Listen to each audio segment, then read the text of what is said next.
morning, one and all. Welcome back to Red's Homestead. So we have an opportunity today that we could not pass up on. We were gifted 4 meat turkeys, and these turkeys are actually ready to be processed. We got them right there. So it's nasty out. Looks like it's gonna rain, but nonetheless, we're gonna get this done.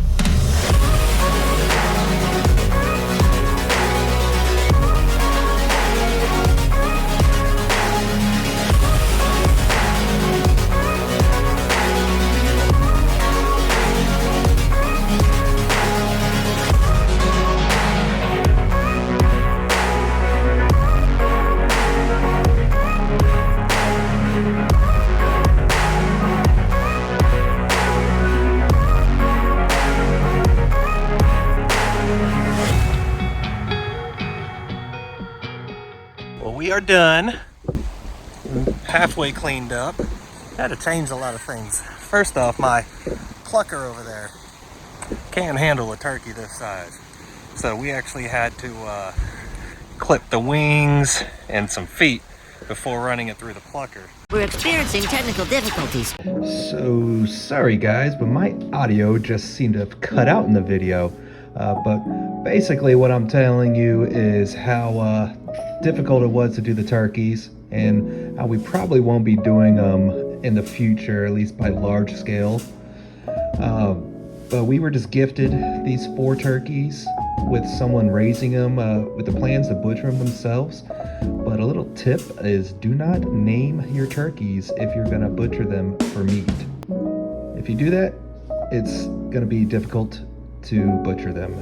But you know, we were okay with it because it gave us some meat in the freezer. And then what I'm telling you now is we're actually going to be getting a goat today. Just one, and then we're going to be getting more later on. But for now, we're only going to be able to get one until the other 2 are weaned off of the mom, because we don't want to do any bottle feeding. So what we've done is we're cleaning up the backyard and getting the ducks out of there, so that it's going to be nice, fresh, and clean for the goats. We now return you to our regularly scheduled program.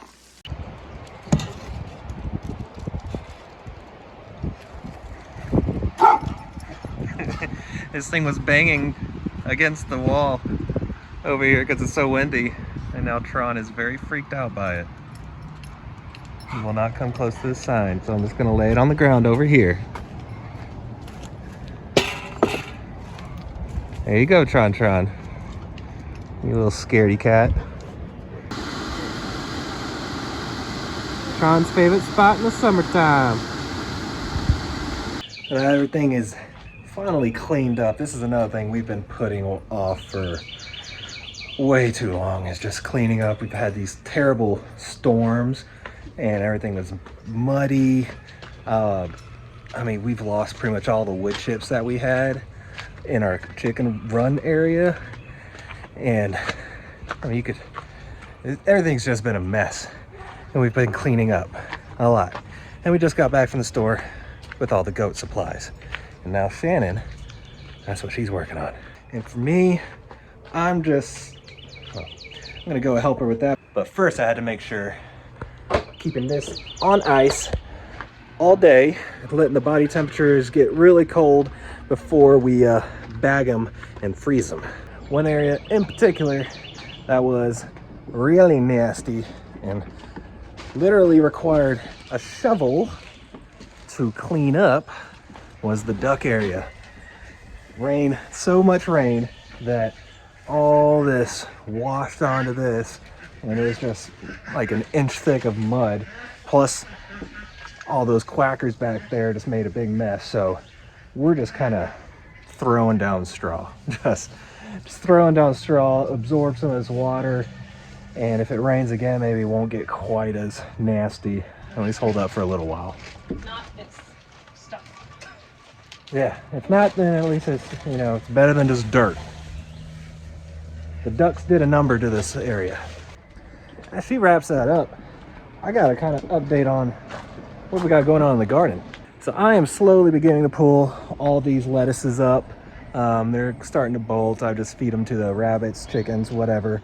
And I've already got all the zucchinis lined up, all in this bed. So hopefully with a dozen zucchinis, maybe this year I won't get hit hard with the squash bugs, vine borers getting in there.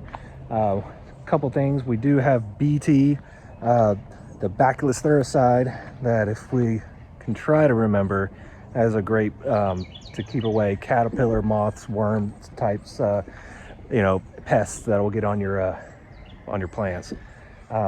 We also will be planting marigolds in front or in between the zucchinis.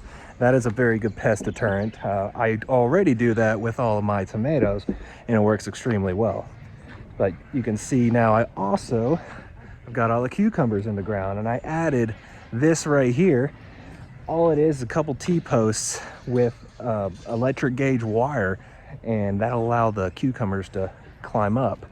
What I still have yet to do is this last bed right here. This is going to be for melons. I still have cantaloupe inside my greenhouse there, and then I'm going to do watermelon as well, and I direct plant watermelon. That's what this last bed is going to be. And then I have this area still covered up. That's going to be for my peppers that are still in my seed trays down there. But unfortunately, something I did find was that I have a massive ant bed that they decided to build underneath my little tarp. So what I had to get today, diatomaceous earth. Obviously, this is a garden. I don't want to be using insecticides. So diatomaceous earth is a nice food grade product that you can use, and it's safe. And you can use it anywhere. Mites for chicken runs. But for ants, it's basically just small, tiny microscopic pieces of plastic. Gets in between the shells of the insects. Yeah, talk about cleaning up. Look at that. And that might not be a bad idea to go ahead and put some around in the goat run and the dice. Just sprinkle some in there. Well, I definitely need to put in the garden on that ant mill. And actually, we have ants pretty much everywhere that we could probably use that whole bag. Blackberries, they are jam. Gosh, I have to top them off again, it looks like, but I don't know if you can see. Oh, hey buddy.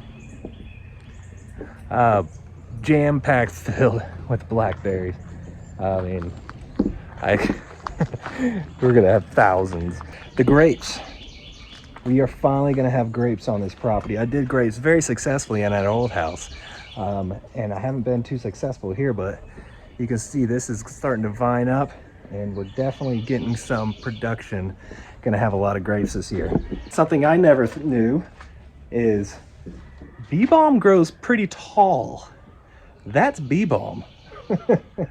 Whenever I grew, it was always like a small bush, but you can see things have gotten a little out of control in this herb garden. The only thing that I really know is in here. I have my potatoes kind of separated because, you know, I had to bury them down over here and cover in straw. And then I have my carrots on the other end that are doing really well. And then some garlic in the asparagus bed. But yeah, this has kind of gotten to a wild forest. That's awesome though, is like 75% of it's edible.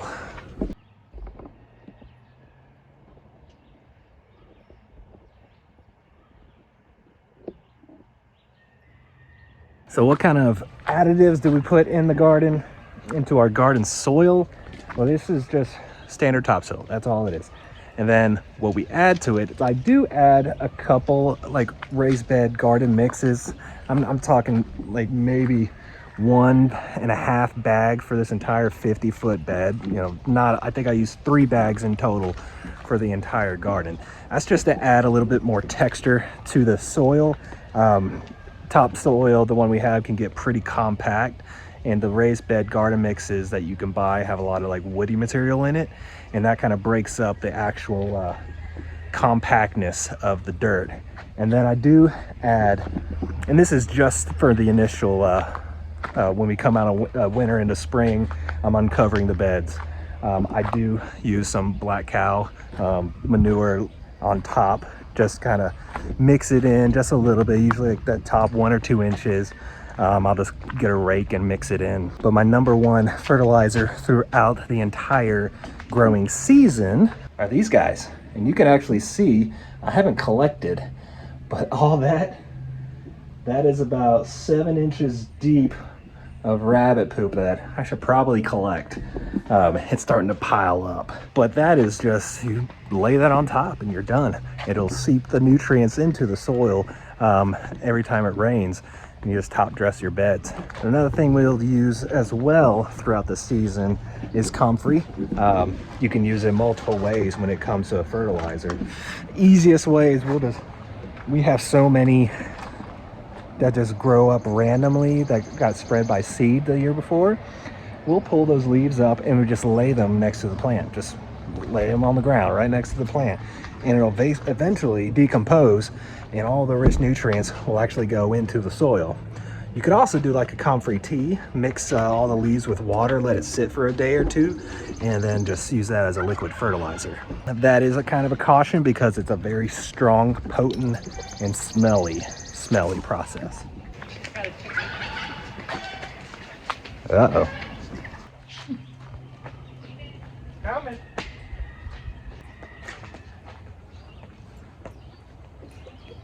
Well, lost a chicken. that was random. So, chicken jumped over the fence where the dogs are at, and Sky here is not a guardian dog. She's a killer. This is probably chicken number 3 or 4 that she's gotten. So, yeah. Elvis is still alive. She got him twice. That's true. Elvis, I don't know how he continues living. He's been pounced and grabbed and in the jaws of death twice, and yet he still is kicking. So we're thinking of taking that other trash can.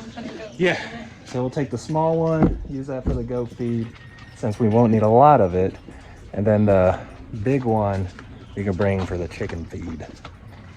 Just got to clean it because it's a little nasty. Haven't used it in probably a year. On a more positive side of note, I found a pair of sunglasses that I had lost. I hear you.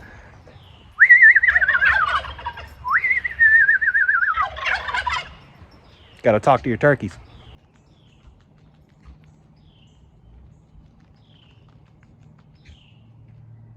So you want to be careful with this product, especially around flowering plants like that attract pollinators, because this stuff can also kill the pollinators. So you only want to put it on the soil underneath it and maybe the leaves, but you really want to stay away from the flowers. Yay! Mama's getting the goat. Well, maybe. It's until it's in my arms.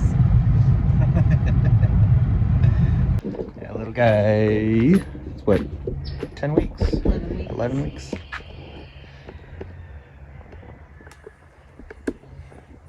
This one is the first of a few. Since he's old enough to come, we went ahead and got him. He has 2 other, she has 2 siblings, not her siblings, but 2 other siblings. What kind of half siblings? Half siblings, same mom, or same dad, yeah.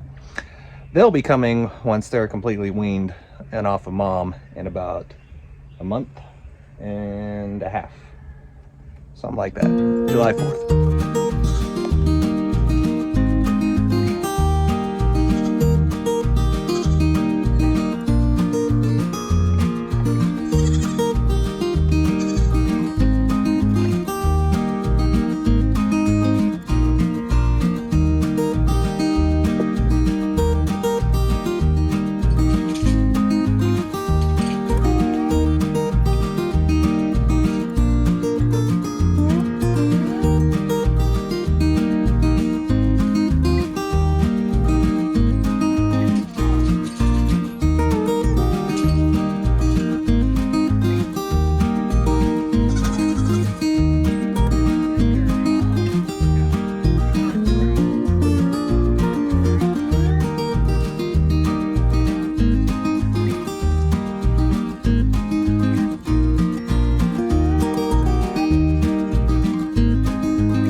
Something I do an ad before posting the video.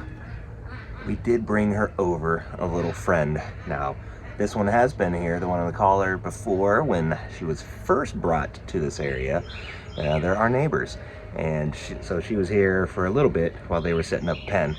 But now we have her here just to keep ours company so that he's not alone until we get the other ones in a few weeks. Our biggest problems right now with them are the dogs. So none of the dogs can be in there without very close supervision. It's even gotten to the point that Sky has somehow figured out a way to jump this. Now, she used to be able to go around the barn and get to where these raspberries are, jump on top of these trunks, and then jump over the fence. But I've since then blocked her off with this electric fence so that she can't go around, but she can still get here. Now what Sky has done in the past is these posts holding this gate up are anchored into the concrete with 4 bolts. She ripped them out of the concrete. So the pole does not stand still, thus why the trash can is sitting here so they can't move until I get something like that fixed. But somehow she has figured out a way to still get in there, and she doesn't seem to harm them, but she terrorizes them. It'll look like she's on top of them mauling them, but I don't know what she's doing. Yeah, there's that. And now Tron just wants to play. He wants to run in there and play with them and tackle them, do all this fun stuff that he loves, but he doesn't realize he's 100 pounds. So he could hurt them.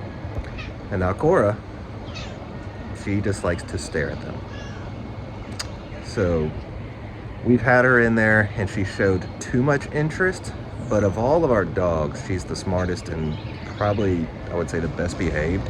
You can tell her to stop and she stops. The other two get so, it's just in their breed, is they get such a lock in their mind in something that they don't listen.